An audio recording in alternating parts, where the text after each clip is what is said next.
Hello everyone, my name's Alf Cantrell. I come from down the road at Yeoval, but I'm not quite 86 yet, but I admire the man very much.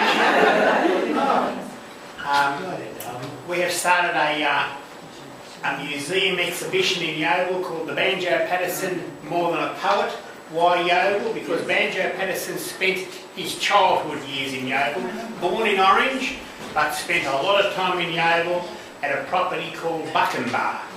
But unfortunately, drought eventually forced the family out. And this is the ruins of his house on Buckenbar where they lived.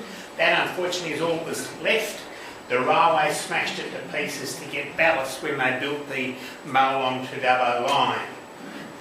And his parents moved back to that property with young Banjo, as his Barky as they called him in those days, from where he was born at Templars Mill. That was Auntie's place, Templars Mill, because wheat was first grown west of the mountains in Orange and needed somewhere to grind the wheat, so Mr Templar built a mill, and this is about where the house was where Banjo was born. The trees are still there if ever you go down there. And this was his nanny and his and Banjo at Buckenbar back in those days. Unfortunately, about that age, he fell and broke his arm, but no one knew it was broken, and it didn't set properly and affected him all his life. One arm was shorter than the other, but the man achieved an awful lot in that time. He went to school, first of all, from when they moved down near Yass, and then after 3 years at school, from 9, 10, 11, he then went to Sydney Grammar School, which is next door to the museum in Sydney. So quite a big step from a one-teacher school to the school in Sydney. Waltzing Matilda, of course, was Banjo's probably his most popular work, and it's known throughout the world. He did write many songs and many stories in his lifetime, but Waltzing Matilda is so well known and was sung by the troops on their way to wherever they went on board ship, marching down the street.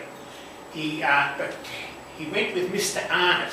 So we got Mr Arnott, the chauffeur, and Banjo Paterson on a car trial. The first car trial from Sydney to Melbourne, and they went in that beautiful old car that's just been restored today. This comes from Rouse Hill in Sydney, where they used to hold the hunts. Banjo was a great hunt follower, and that's him there smoking a cigarette as he usually was, or with a pipe, and they're the people that have been on the hunt that day from the Sydney Hunt Club. He also was a jockey. He did so many different things that we don't hear about, and this is him winning the race at Rose Hill Racecourse. He also went in several races at Randwick and won there too. But as you can see, the style of riding and the style of horses was much different in those days. That's about 1880. He then went to the Boer War as a war correspondent and had to be in cities, unarmed, and had to take his own horse for transport. He was working for the Fairfax organisation, and he travelled around South Africa in civvies on his own horse, sending stories back to Australia. Then when he came back to Australia after the Boer War, he went on a trip up and down the eastern states telling about this great adventure he had been on going to the Boer War. And by coincidence, he was at so many places and saw so many different things and was on the spot, you know, when the town surrendered, when this battle took place, when that battle took place. And when he came back to Australia, he got married, had children, 2 girls and a boy, and they lived at Wallara. Thank you very much. It's probably written there, but he lived at Wallara and a beautiful home there. He was continuing and was an editor of many magazines and newspapers. This one here on the left-hand side, where he wrote every week on the turf, and on the right-hand side was the AIF News. And he wrote a story there called The Man Who Gave Them What They Wanted, and he died 3 days before that was printed. It was printed in Jerusalem. He also was a great polo player, played for New South Wales Polo, and that was the trophy that he won in 1892. That is now part of the Paterson estate, but a magnificent silver trophy.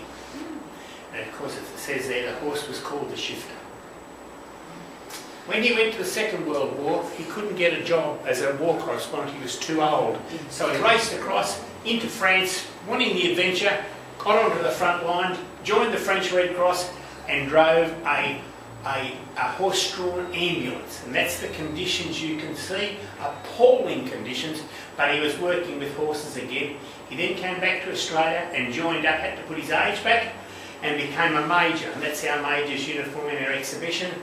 A major in the light horse with the remount station in Egypt, where he was for many years, and his wife went over and joined him, and she became a nurse in the army hospital there.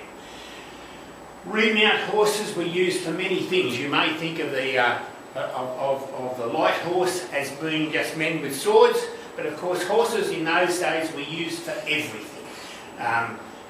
The transport was with beasts of burden, so we had either horses or bullocks pulling things in the war, and that's what Banjo did. He supplied the animals that did all the work. That's Banjo Paterson on the right, obviously teaching this horse to tie up. Horse has got sick of it and lied down. You can see him sort of standing there saying, now how are we going to get this bugger up? But as we still do today, tie a horse up like that. And here is Banjo Paterson at Mudgee races in the early 30s, and that's Mr. Hunter White with him. Hunter White owned a property called Yeoval, and his grandson Hunter White still owns the property Yeoval today. And they reenacted the day that Banjo Paterson came to Mudgee races only recently. This is Banjo's war medals, and on the right hand side is the award that he won for his contribution to the arts in New South Wales, and it was a CBE. My memory isn't quite what it used to be. A CBE. Thank you very much.